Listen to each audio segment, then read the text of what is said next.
Hello, my name is Alan Cross. Welcome to the next part of my informal philosophy lecture series that accompanies the material that I provide on the course. So look that up for further more textual references. But the aim of what I do in these lectures is to give a more informal guide that accompanies you to go and take a closer look at the original philosophers speaking. Today I'd like to speak about the pre-Socratics, and that might be a bit of a contradiction in terms, because not a great deal is known about the pre-Socratics, other than through fragments of references within philosophers like Plato and Aristotle to the previous times. But the main figure in the pre-Socratics seems to have been Heraclitus, who was a philosopher that posited that as far as approaching the question of the essential nature of reality, which seemed to be in the wisps of ancient archaic time, man's pondering about his existence. Heraclitus said there were four main forces in existence and nature: earth, fire, air, and water. And I mean, you might say these days that might sound like a 70s disco band, but what Heraclitus was actually getting at was that beyond these forces, earth, fire, air, and water, were the essential causes of reality. And though those causes of reality, what was beyond, essentially, was evinced through those forces. And you can see very early references to a kind of what would become the periodic table and the evolution of empirical philosophy coming out of ancient Greece, to do with science being formalized and categorized along Aristotelian discipline, and the evolution of the periodic table through scientific experiment and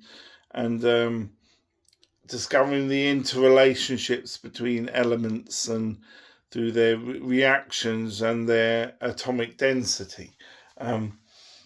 But Heraclitus was kind of interested.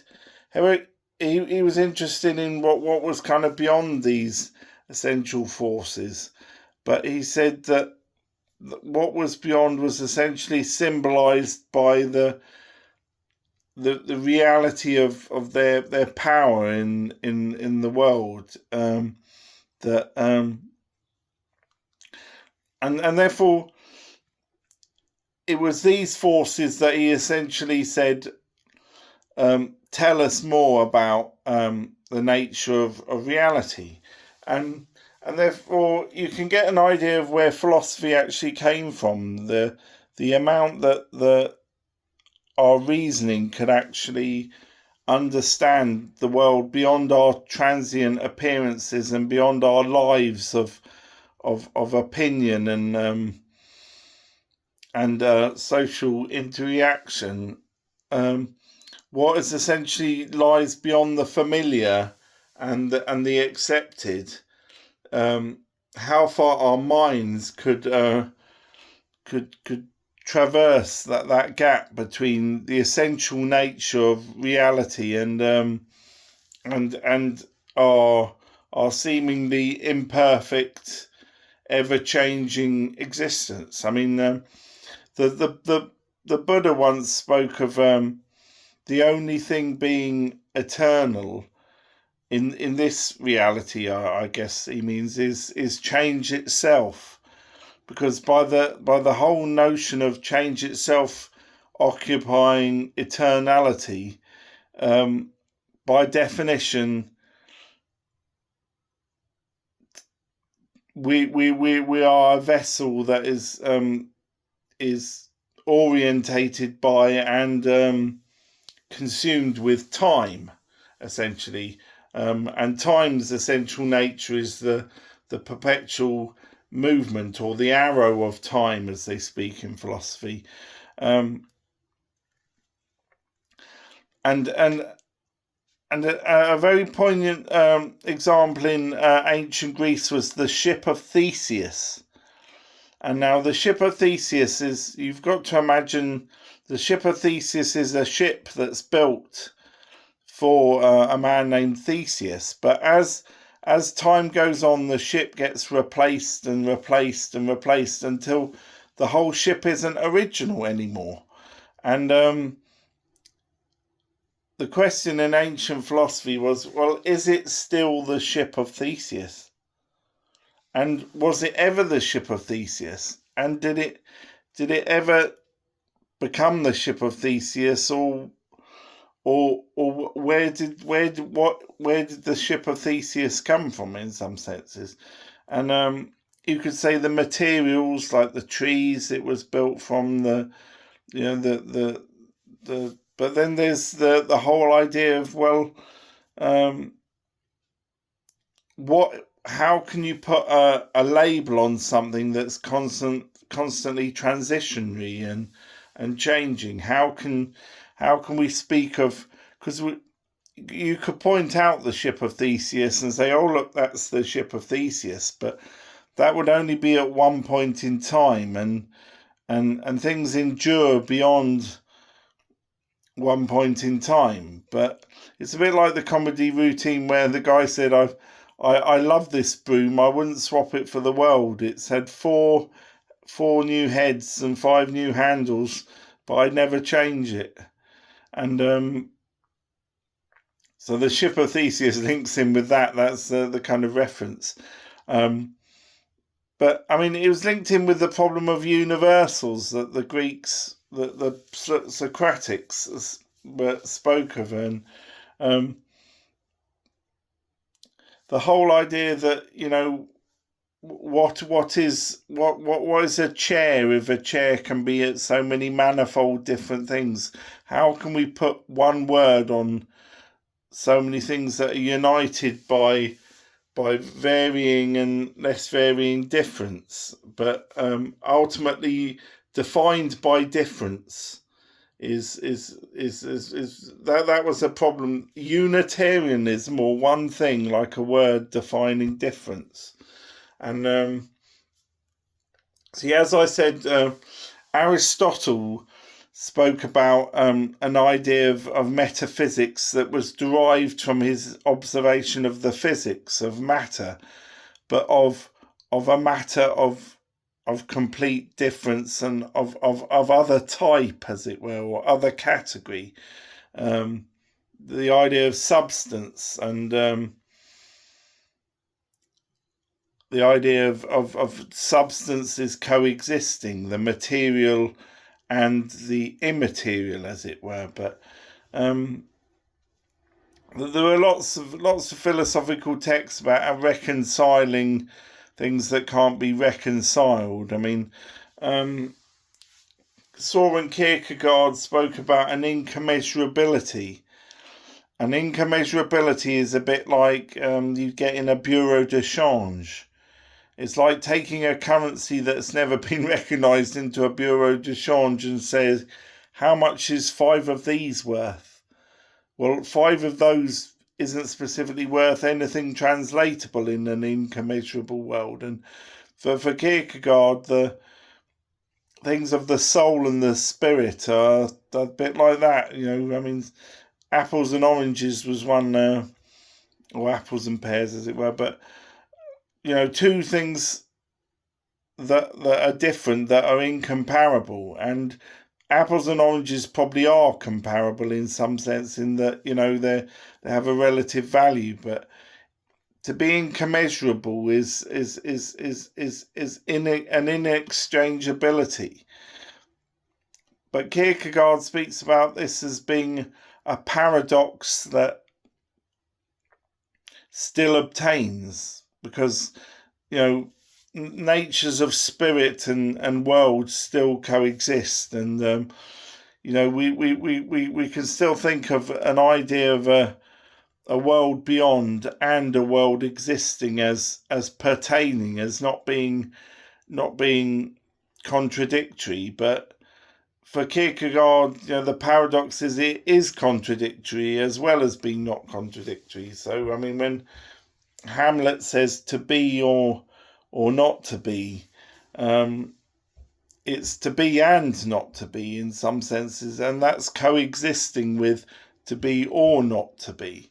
Because I mean, we're only living one existence at a time, whatever you define what living an existence is. Because I mean, I can only know from my own experiences, and we can't ever get into the minds or the existences of others. So you can see why the skeptics wanted to trim the whole notion of knowledge like a bush down into its essentials, and then see what that would tell us, juxtaposing ideas together that were so contradictory but also had to obtain in order for our world to be the way it is, for the principle of sufficient reason to be coherent, as it were. But as I mentioned in a previous lecture,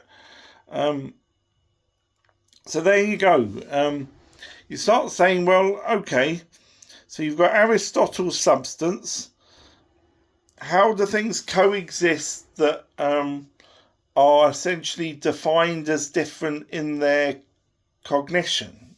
Because remember, Aristotle's metaphysical substance is still in some sense a type of the substance that he observed in the world, the matter that he categorized. And Donald Davidson's an interesting party, because when you get into the whole idea of, well, how do we have a relationship between the supposedly spiritual or immaterial things that we are and whatever is the material world that we cognise of? I mean, probability is about as essentially as we've got to, and haven't got much further than Hamlet saying to be or not to be. But there's also the notion of this being paradoxical for Kierkegaard, because Kierkegaard says, well, that well, he doesn't actually say, but I mean, he kind of argues that that's why God essentially underpins our whole notion of existence and of being, of reality, is because it's God that helps this obtain in some way. God makes the paradox work in some ways. So there can be the other, the spiritual beyond, and there can be the world, and there can be the interaction between the two. But I mean, Aristotle's third man argument is very interesting, because talking about there having to be a conducive agent between two things of such complete difference, in the example, Socrates' blueprint for reality of the forms and the actuation of that reality, the real examples. Aristotle says, well, there must be something in between. But I mean, we discussed that problem with mathematics as well, that in order to traverse or conceive of any type of distance, there must be a pertaining difference that is something that must actuate in order to actuate the next distance, and so forth. And therefore you get to the kind of unreality of the physical world. I mean, if we were looking at things in a more modern perspective, a quantum actualization,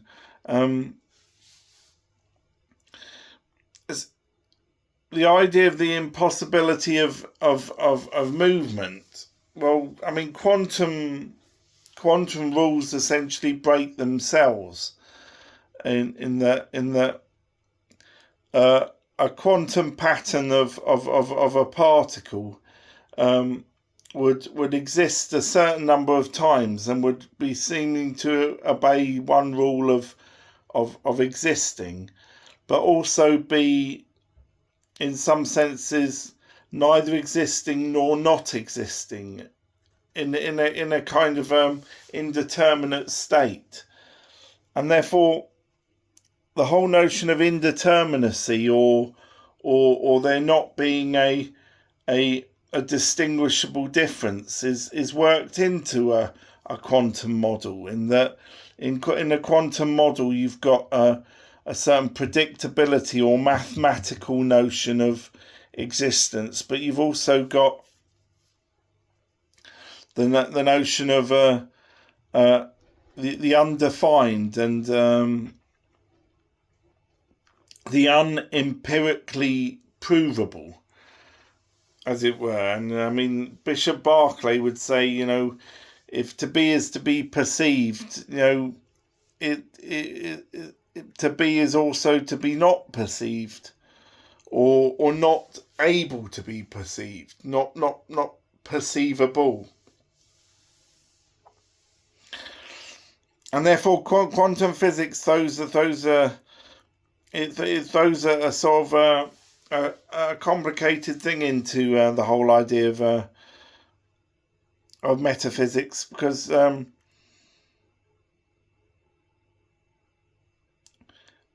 I mean, the world must be to a certain extent determined beyond ourselves, and therefore existence must be undetermined in the sense of is us not being the agent that's determining the entirety of existence. And back to Donald Davidson, he argued about that it was a principle of the mind that essentially enabled us to be causal agents in the world, enabled for us to change the world around us. And he called it the subjugant predicate, which is more like the minor token. And it's like the minor token affecting the major token. And the major token is the correlating effect of of an actuality of the world, of kind of an implementation of our will, of us as an intentional agent, and therefore it was this essential principle of the mind that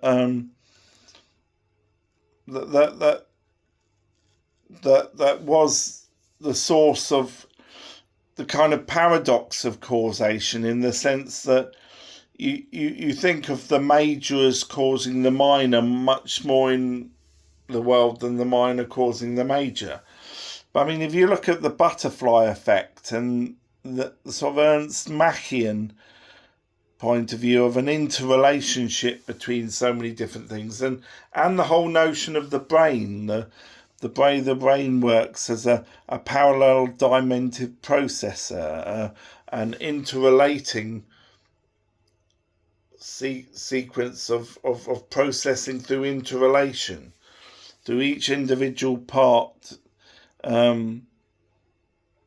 functioning in some relative comparison and product from that interrelation. So you see Donald Davidson's idea. I mean, you might say, well, no, the brain causes us to understand things and look at things from a very physicalist point of view, that this physical object causes this experiential existence that's beyond us, that all we are is objects causing objects causing objects causing objects. And therefore you might say, well, where is the need for the spiritual? Where is the need for the metaphysical? Can it be all reduced to the physical? And therefore you get physical reductionists who say that it can essentially be, it all comes back down to matter, even if you speak about it a different way. It's just a different way of speaking about matter. But then you might say, well, how could there be such a different way of speaking about matter, but that not matter in the end, that be superfluous? I remember when I was first asked about the nature of reality, and I put forward epiphenomenalist ideas of us being like a boat, like somebody sitting in a boat on a river, and that our direction that we go through life, the meaning that life puts in is like the river, and we're only really directing the forces that are already underneath us in order to sail the boat places, and that the boat would be a different type of thing from the river, in the sense of the river has its own purpose within, its own current, its own direction, and that we're more like a toy designed to work in a certain format, if you want. And so epiphenomenalism, it's the idea, well, our mental causation is to a certain extent an illusion, because we're only something that has arisen from the physical, and instead of being reducible to the physical in the idea of epiphenomenalism, we're essentially arising from and dependent upon the physical. In other words, the mind is like a boat that's dependent upon the physicality of the body, that's dependent upon the physicality of the world, and that we really are. The fact that we're willing anything in the world is to a certain extent only in relation to how the world is willing us. Remember, with Descartes' cogito, I think, therefore I am, that it gives the impression that our thinking is essentially determining the world around us. And through perception, the way we perceive things, it is determining the world around us. And as a causal substrate, as in, as a basis as a river for our boat to sail on, it's essentially, it's enabling our existence, because we're in this world rather than where, because then you go into ideas of the soul, and go into ideas of what is a soul, and can a soul be explained in materialistic terms, and are we like a ghost in a machine? Are we essentially something like Avatar suggested, different, that's occupying the physicality? Are we an interchangeable like operating system or something? I thought it made more sense to think of God as programming the universe, as in God as being behind the essential divinity of the purpose and purposes and functionality of existence, that we're kind of like God's bedtime story. Anyway, thank you very much.